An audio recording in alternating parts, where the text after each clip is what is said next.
D.C. tonight. Tom, welcome. How would a Republican-controlled Senate challenge the White House on foreign policy issues like, let's say, Iran and nuclear negotiations?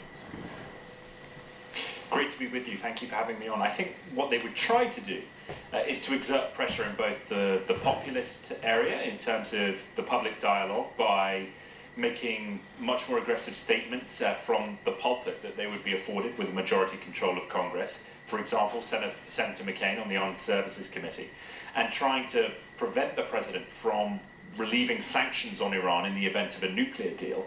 But at the same time, the president is the commander-in-chief and retains a lot of power and will retain a lot of power after the elections, whatever happens, over foreign policy. So the degree to which Republicans can affect the foreign policy of the United States, I think, will be, at least to a basic degree, pretty limited. I mean, if we remember, for example, after the 2006 midterm elections. Let me just stop you there. Let's continue with Iran. If the president cuts a deal with Iran and then Congress fails to give its approval, then what does that do to the foreign policy negotiations and the relationship, the new relationship, if there is one, with Iran? Well, I think a lot of Republicans will be very skeptical if there's a nuclear deal that allows Iran to retain quite a lot of its nuclear infrastructure, which is what we seem to be moving towards.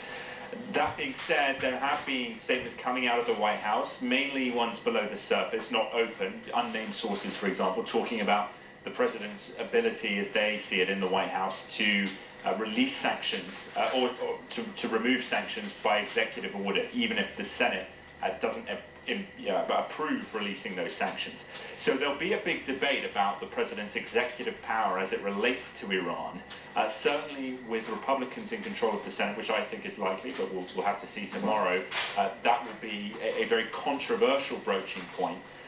But again, the president is the commander-in-chief. He is in charge of foreign policy. If you look at 2006, the midterms there, President Bush still retained a lot of control over the war in Iraq, even though Democrats had taken control of Congress. Well, let's talk about Syria and Iraq now. If Senator McCain becomes the chairman of the Armed Services Committee, would we see a different strategy? I mean, he's called for ground troops to go in.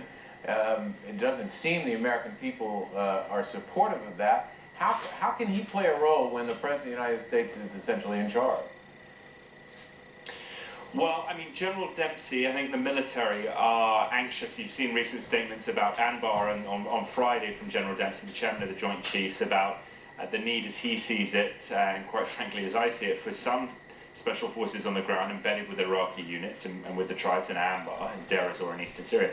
But look, the president ultimately is the one who makes that decision, and as much as Senator McCain and people like myself might want more action, the president is the one who controls what the United States military does. And I think it's probably unlikely that simply because the Republicans take control of Congress, if they do, he will fundamentally change his opinion and his outlook. I think more than anything, it will be down to the judgment that he sees with his national security team, rather than the outside political context with Congress that determines his future course of action. Does the fact that the Senate controls the purse strings on the Pentagon budget, will that have an impact or will it give Republicans a greater say? I think it's unlikely, because I think Republicans, the only way they could do that would be to cut off funding for the military, and I think that would be something that they would not want to consider based on how that would be perceived as potentially not supporting the military, the men and women in uniform, and how that might look towards 2016, which is another big issue. I think certainly if you see Republicans putting more pressure on the president with Iran, it'd be interesting to see what Hillary Clinton does there, in her view, because she's obviously going to be thinking about 2016. So as much as one election will be over, the next election, the calculations vis-a-vis that will be immediately at the forefront of the public discourse. And the response from Prime Minister Netanyahu if Republicans take over the Senate? Well, relations between the Obama administration and Prime Minister Netanyahu's coalition in Israel are clearly toxic. I think that's actually even a mild word to describe, and we see some of the statements that have been coming out.